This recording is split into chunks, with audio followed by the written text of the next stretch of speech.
I'm Mikala Rahn. I'm the founder of Public Works. Public Works is a research firm that was started about 25 years ago, studying education, social service organizations, workforce development. And from that work that we were doing, we decided to have the researchers tutor kids. And so that then opened us up as more of a community center. And as we were a community center, we started to run into high school dropouts, people that really were out of the system and needed more support than just a tutor. They're lacking hope, they're lacking options. So we're trying to just give people that fresh start right at 18 so that they can then make choices after they leave us. The school is a very unique place, serving all kinds of kids in LA County, so let's go.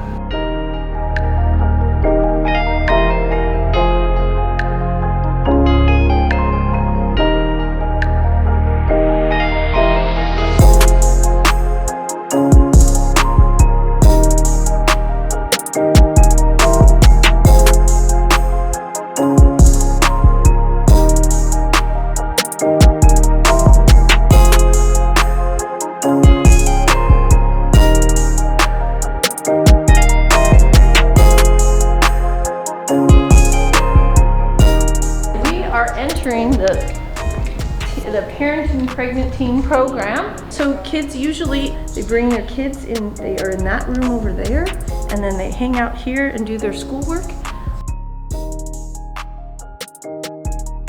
Our schoolwork is comprised of the curriculum's textbook, projects, and experiences.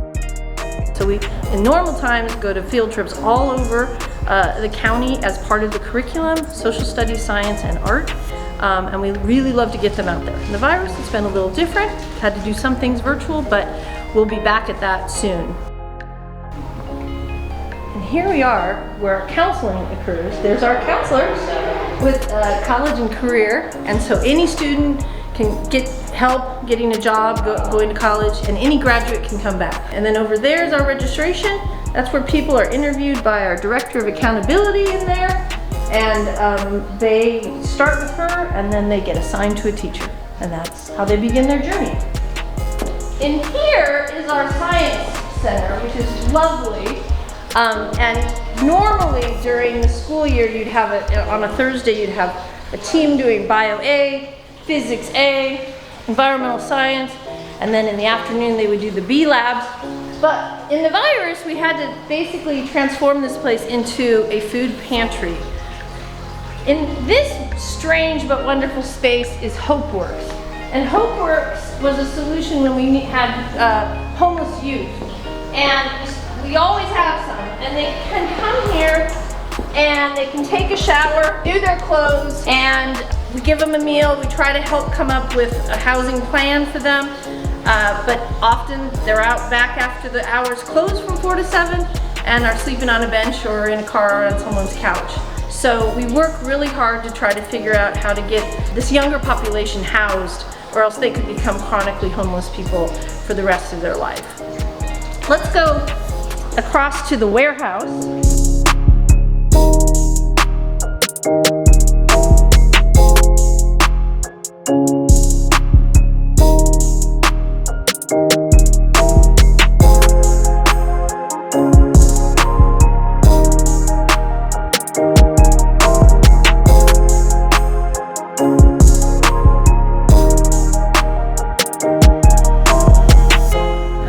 Here we are in the warehouse where all the action happens.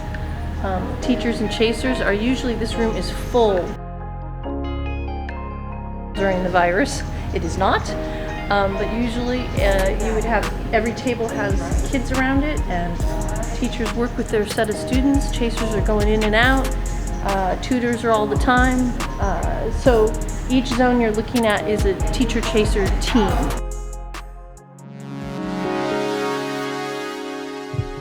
As a charter school, we have a little bit more flexibility with how we can run things. For instance, we started a position called Chasers. Chasers mostly now come from graduates of LearningWorks. They came from the conditions of poverty in some way. They might have been a teen parent, or they might have been caught up in the juvenile justice system. And Chasers work with the teachers, but they're the bridge for kids back to education. They come from the same conditions and can see eye to eye with the kids. What a Chaser does is really chase them back to school and keep them in school, because a dropout might commit on a Tuesday and fall apart by Thursday.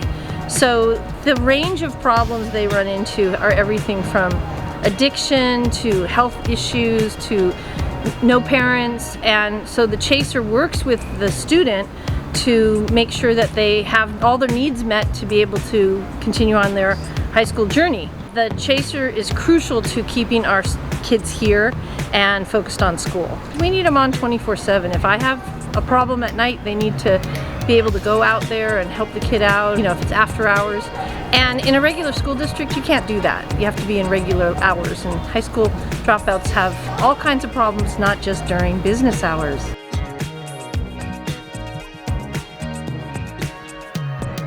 High school diploma affects all kinds of things. Pregnancy rates, crime rates, I mean, you name it, and actually health. Pure just your physical and mental health. Why in the world do we have high school dropouts in America? This is crazy. We don't spend enough time on safety nets, and we're a very unequal society. And so how do we make sure everybody gets at least the high school education that they deserve, so that as an adult you have sort of a, you would hope, a level playing field where everybody can go to work, go to college, and have choices. So really how this all happens is that a student has a need, we try to find a way to solve it. So when there were middle and high school kids that couldn't get art and they couldn't get it for free, we started Artworks.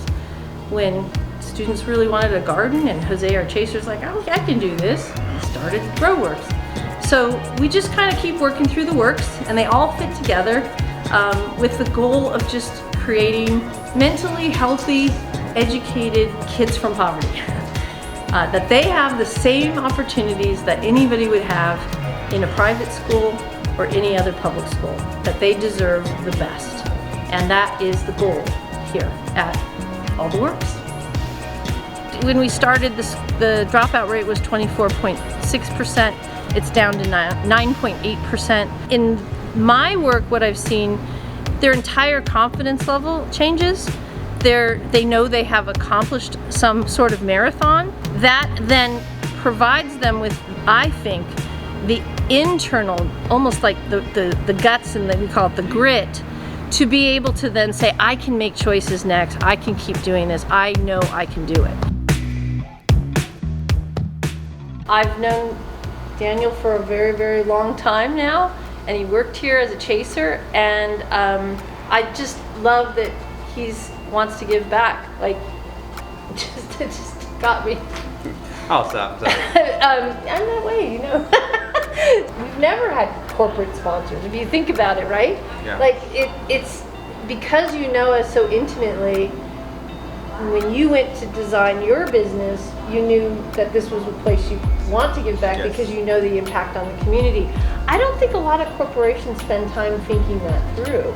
It's bigger than just check, right? And money. Absolutely. It's more about that energy of a group of people that you're working with, focusing on how to give back. Yeah. And understanding that why you would choose here.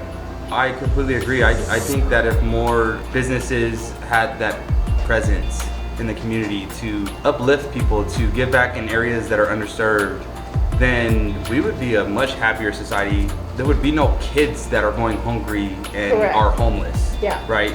In America, a place where that should be non-existent. Unfortunately, it is existent. I was one of those homeless kids, so I know that they exist.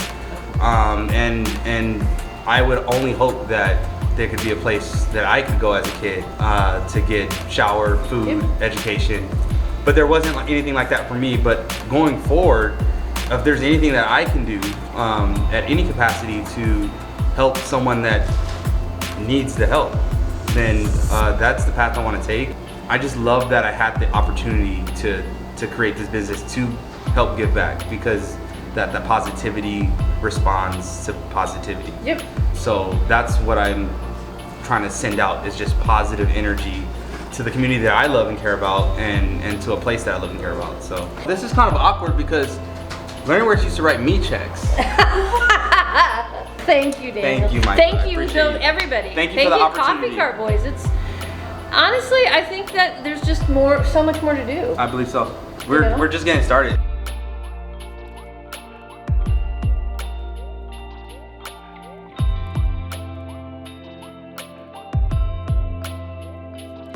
All right. I haven't hugged you in a while. Yeah, I know. I haven't hugged anyone since COVID. I know.